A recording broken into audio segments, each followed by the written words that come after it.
بہت شکریہ سر. انتہائی شکر گزار ہوں اور انتہائی خوش بھی ہوں کہ آج آپ تشریف فرما ہیں میرے سامنے. وہ ایک شعر سے آغاز کروں گا آپ کو دیکھتے ہوئے کہ کیوں جل نہ گیا تاب رخ یار دیکھ کر، جلتا ہوں اپنی طاقت دیدار دیکھ کر. جناب والا یہ آپ کا بجٹ اسپیچ کے افتتاح سے پہلے کچھ ایک دو باتیں کرنی ضروری تھی. 4-5 روز پہلے اس ایوان میں جو ہوا اسے مجھے دہرانے کی ضرورت نہیں، اور ویسے بھی تلخ یادیں بار بار نہیں دہرانی چاہیے. لیکن اتنا ضرور کہوں گا کہ اس پر بہت سارے مختلف تجزیے اور باتیں ہوئی، لیکن میرے حساب سے یہ ایک میرٹ کی جنگ تھی، کیونکہ ہماری اطلاعات، ناقص اطلاعات اسے کہہ لیں کے مطابق باقاعدہ یہ ڈیوٹی فراہم کی گئی تھی کہ جو جتنا زیادہ کتابیں اچھالے گا، طوفان بدتمیزی برپا کرے گا، اس کی اتنی ہی زیادہ عزت افزائی ہوگی. تو اسی وجہ سے کچھ ایسے وزراء بھی مجھے اس روز یہ کتابیں اچھالتے، مارتے، پھینکتے نظر آئے، جن کے بارے میں یہ توقع، چند ہی صحیح، میں یہ توقع نہیں کرتا تھا. اور باقی تو چلے ٹھیک ہے، لیکن حسب وزن اور حسب توفیق ہمارے وزیر دفاع صاحب نے جو ایک کاغذ وہاں سے اچھالا، وہ بہت زور میزائل کی طرح یہاں آیا ہے سر. اور میں تو اس بات پہ خوش ہوں کہ اللہ نے بچت کی، کہیں لگا جاتا تو 5-6-8 آدمی تو یہاں لڑک جانے تھے اس میں. بہرحال موضوع کی طرف آتے ہیں سر. کل ہمارے آنریبل چیئرمین بہول بھٹو زرداری صاحب نے اپنی جامع مفصل تقریر کی. اس میں 2 چیزیں سر قابل غور ہیں. ایک کا تعلق براہ راست آپ سے. ان کی تقریر کو سینسر کیا گیا پی ٹی وی پر. اب سر سوال یہ پیدا ہوتا ہے کہ اس ایوان میں ہونے والی کارروائی اور اس کی ٹیلی کاسٹ براہ راست نشر و اشاعت یہ آپ کا پروروگیٹو، اسے کوئی اور نہیں روک سکتا. اور میں نہیں سمجھتا کہ آپ کی چیئر سے اس کو روکا گیا ہوگا. تو اگر یہ تقریر سینسر ہوئی تو یا وزیر اطلاعات نے کروائی ہوگی یا پھر اس آنریبل چیئر نے. اگر دونوں نے نہیں کروائی تو میرا مطالبہ ہے سر، آپ سے درخواست ہے کہ اس کی آپ انکوائری کروائیں کہ آیا کس طرح اس ایوان کی کارروائی آپ کے حکم کے بغیر سینسر کی گئی. سر ان کی تقریر کے بعد، اور ویسے بھی ہم نے دیکھا ہے، جب دلائل ختم ہو جائیں تو کم عقل یا سیاسی بونے ذاتیات پر اتر آتے. ہمارے ایک وزیر صاحب نے ان کی تقریر کے بعد کچھ جملے ادا کیے، پھر ان میں سے ایک جملہ یہ تھا کہ یہ منہ ٹیڑھی کر کے انگریزی بولتے ہیں. اب جناب انگریزی بولنا بھی اس ہاؤس میں جرم ہو گیا ہے. میں زیادہ تو نہیں کہوں گا، وہ موجود بھی نہیں، کاش موجود ہوتے، دیگر بھی کوئی وزیر یہاں موجود نہیں. میں زیادہ تو نہیں کہوں گا، لیکن ان وزیر سے صرف اتنا کہوں گا آپ کے توسط سے ریکارڈ پر لائی جائے کہ دیکھیں انگریزی، بہت اچھی انگریزی، اردو مفصل تقریر یہ تو میرے چیئرمین نے کی، آپ کم از کم اپنی قومی زبان اردو کو ٹھیک کر لیں وزیر صاحب. آپ جائے گا کو کہتے ہیں جاوے گا, آپ آئے گا کو کہتے ہیں آوے گا. یہ کہاں کی اردو ہے؟ آپ کی اپنی قومی زبان ٹھیک نہیں اور آپ دوسروں کی انگریزی پر تنقید کرنے چلے ہیں. اور بار بار آپ ایک رات کے لیے وزیر بنتے ہیں. 2 بار تو ہو چکا ہے. ان کے لیے 2 حکم نامے تحریر ہوتے ہیں. ایک پر یہ وزیر, دوسرا حکم نامہ اسی وقت تحریر ہوتا ہے کہ ان کی وزارت تبدیل ہو گئی. یہ 2 بار ہو چکا ہے ان کے ساتھ. جناب والا, میں اس بجٹ پر بھی نہیں, جب ہم حکومت میں تھے اس وقت بھی بجٹ پر میرا ہمیشہ سے یہ خیال رہا ہے کہ یہ سر اعداد و شمار اور یہ اتنی زیادہ کتابیں جو مارنے کے کام آتی ہیں ایک دوسرے کو, یہ بیکار ہے. اور میں دل سے یہ کہتا ہوں کیونکہ کتنے لوگ اس کو پڑھتے ہیں اس ایوان میں, اور ان کتابوں کا عملی طور پر باہر عوام پر کیا اثر ہوتا ہے, یہ 2 مختلف چیزیں ہیں. اور میں 2008 کی اسمبلی میں بھی یہ کہہ چکا ہوں کہ جب محترمہ جب سے شہید ہوئی تو میں ہر بجٹ کی تقریر میں, کیونکہ یہ بجٹ بیکار کی ایک بحث ہوتی ہے, میں ہر بجٹ کی تقریر میں ایک ہی شعر کہتا ہوں قتیل شفائی کا, بی بی شہید کے لیے. حساب عمر کا اتنا ہی گوشوارہ ہے, تجھے نکال کے دیکھا تو سب خسارہ ہے. محترمہ کے بعد خسارہ ہی خسارہ ہے. کہاں سے آپ دوسری بات کریں گے؟ اب جناب آئیے, یہ 8.48 ٹریلین کا بجٹ ترقی کا دعویٰ ہے. شرح نمو تقریباً 4%, 3.9. دعویٰ یہ ہے کہ لوگوں کی قوت خرید میں اضافہ ہو گیا ہے. جی اب اگر میں آپ کی یہ بات مان لوں سر, تو پھر میں آپ کی یہ بات بھی مانوں کہ 21 لاکھ لوگ بقول آپ کے بے روزگار ہوئے ہیں, حالانکہ یہ تعداد 50 سے 70 لاکھ لوگ ہیں. 2 کروڑ لوگ غربت کی سطح سے نیچے آئے ہیں. بے روزگاری, مہنگائی میں بے انتہا اضافہ ہوا ہے. اور آپ کے اپنے وزیر جنہوں نے یہ بجٹ پڑھا, انہوں نے 1 ماہ پہلے یہ کہا کہ ملک کی معیشت کا ستیہ ناش ہو چکا ہے.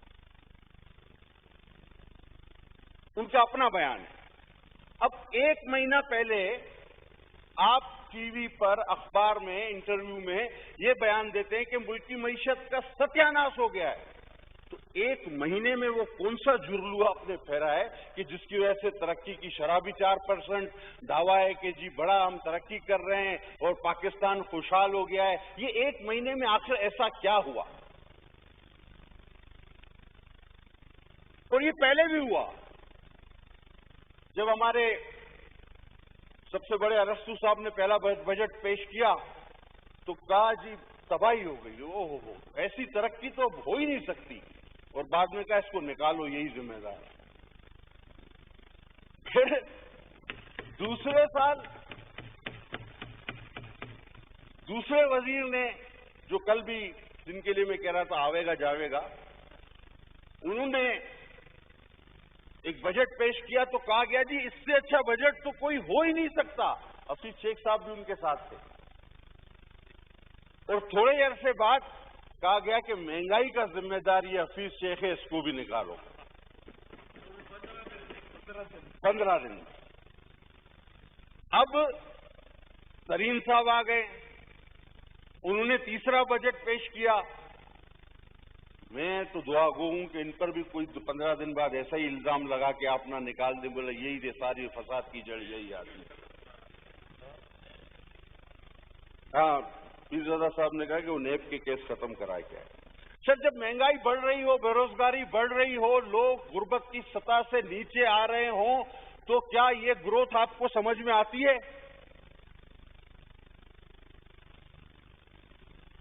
13,000 ارب روپے آپ نے قرضہ لیا. جو بھی آئے گا نا سر آپ کے بعد, آپ نے تو جانا ہی جانا ہے, آپ کا جانا ٹھہرا,